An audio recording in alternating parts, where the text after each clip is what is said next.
to bude. Právě se odlepuje dýmovnice.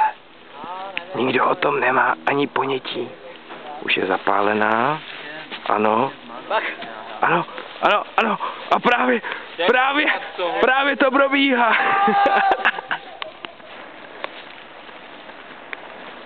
Začne to něco dělat. Tím nechytne to, ty vole. Pohodě. Léz, hoši. To bude dobrý. Tak to takhle podrž.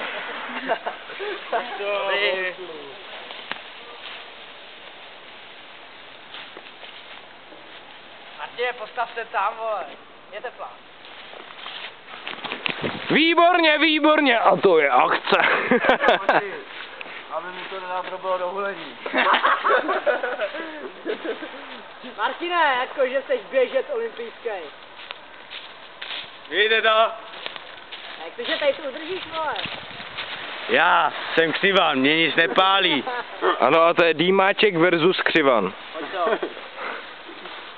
Chytej. Ale abych pravdu řekl, tak tato dýmovnice moc nemaskuje.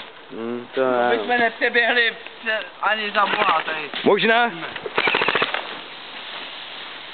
Hej, hoči, počkejte. Ano, Hodí to, hoď motor do taktiky. A už je trošku teplá, ale. Dobrý. Ne, 25 korun ne. Kilo, minimálně. Za dýmovnici. Kouří dlouho, ty vole? Kouří dlouho, Málo. ale co kouří? Chceš zkusit tady tu? Chci vidět ten rozdíl. Ne, já ho viděl, vole, ale až budem napadat je, ne? Já nikoho napadat nebudu, protože KM vzal baterku. Ale je to nějaká džura. Hej, musíš se furt vymlouvat na mě s tou baterkou. Co? Ne, ona kouří dlouho, ty vole? Kouří dlouho, ale málo. Málo. Nemá to cenu. To je to samé, co ty značkovačky. Jako takhle, když to přiblížím krásně, tak to kouří hodně. 2 minuty to kouří, ale když se koukneš takhle, do prostoru, tak je to vohovně.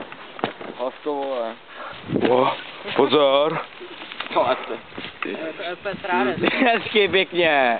Tohle to je dýmovnice, vole. Tomu se říká dýmovnice. To víš, jo, jen tomu nalovo. Počkej, z toho dýmněj boty, vole. Počkej, se tady bavne, vole. To bude srandy, vole. No, jasně to Dej tam to přikrejte, suchý, vole.